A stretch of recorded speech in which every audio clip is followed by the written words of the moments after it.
Good morning, Minister of Power and Energy, Kanchana Wijesekara, Chairman Surat Ovitigama of the Petroleum Development Authority, Indian High Commissioner Gopal Bagley, UK High Commissioner Andrew Patrick, colleagues from Greenstat Hydrogen and the Sri Lankan and global energy sector.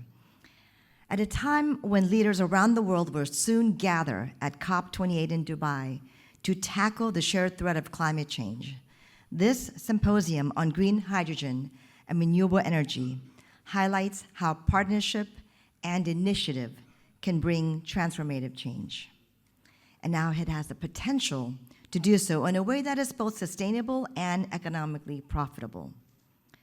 The world is already experiencing adverse impacts on vulnerable people, infrastructure, and nature from increasingly frequent and extreme weather events, from climate change like wildfires, droughts, and flooding. Here in Sri Lanka, we have experienced unprecedented flooding across many districts in recent weeks, bringing distress to communities. To limit warming to the 1.5 degrees Celsius and mitigate against those growing threats, the next decade will be vital. This is why we're calling it the decisive decade. It will require ambitious action from global leaders, governments, and businesses to reduce greenhouse gas emissions, to adapt to climate impact, and find innovative solutions to our energy needs. And that's why we're all here today. That's why so many parts of the United States government, including USAID, the Department of Commerce, Department of Interior, Department of State, we have all come together to support this conference and your efforts. We welcome Sri Lanka joining the Global Methane Pledge late last year, and we commend the President's focus on climate impact as a top priority, and Minister Wijesekara's efforts to actively implement reforms in the energy sector.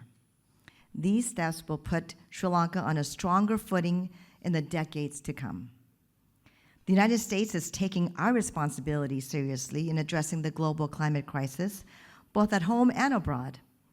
Domestically, the Inflation Reduction Act was the largest climate investment ever, and a key stepping stone towards fulfilling President Biden's ambitious Paris Agreement target to cut U.S. emissions by 50 to 52% below 2005 levels by 2030.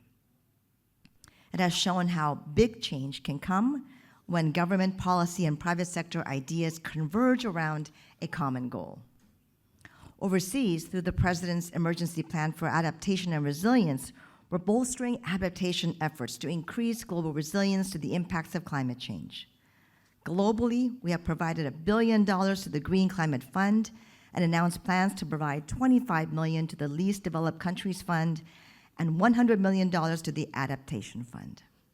Here in Sri Lanka, USAID's energy program invests in renewable energy technologies in partnership with the government and local entrepreneurs.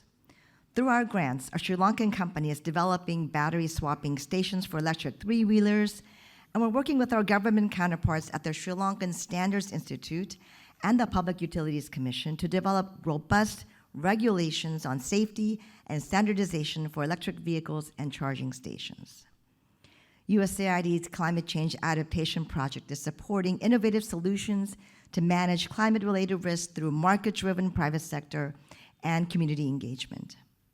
This work has been instrumental in conducting climate risk assessments of priority economic sectors here, including agriculture, fisheries, and tourism, and to propose adaptation pathways to complement the government's climate prosperity plan. Accelerating the global transition to a low-carbon future is a key part of our efforts. According to the International Energy Agency, clean energy investments in emerging economies must reach $1 trillion annually by 2030 for the world to hit a net zero by 2050. Governments need to develop policies and put in place incentives that help create the demand for investing in a clean energy future. And for that reason, the U.S. government is currently providing technical support to the Petroleum Development Authority to enable offshore and deployment and green hydrogen production. The transition to a net zero energy system by 2050 represents the greatest economic opportunity since the Industrial Revolution to create millions of good-paying jobs. Over the next decade, Scaling up that development of a global green energy economy will fuel the investment boom, reaching an estimated $4 trillion each year. This symposium today on green hydrogen shows that Sri Lanka has both the potential and ambition to be a vital component of the global solution to climate change and to be a part of the opportunities for economic growth. The U.S. is here to partner with you, with Sri Lanka, as we adapt to the impacts of climate change and pioneer new technologies that will create a cleaner, safer, and more sustainable world for all. For example, in the United States, there have been technologies and innovations put in place by one American company called Constellation Energy. It's on its way to implement a record-setting 38% hydrogen blend at the Hillaby Generating Station, a 735-megawatt natural gas plant in Alabama. This project, alongside 25 other utility-led hydrogen pilot programs in the U.S., are actively exploring ways to produce the same amount of energy with less carbon footprint. Let's seek ways to bring this kind of technology to Sri Lanka.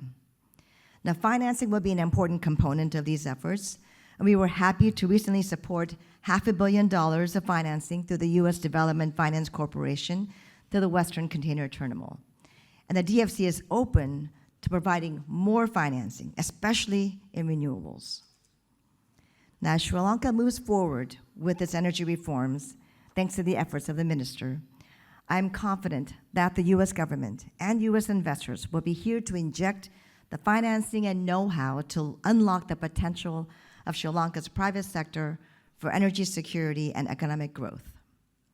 To conclude, I quote U.S. Presidential Envoy for Climate, John Kerry, when he says, "The green energy transition is not a transition to be feared, it's a transformation to be seized.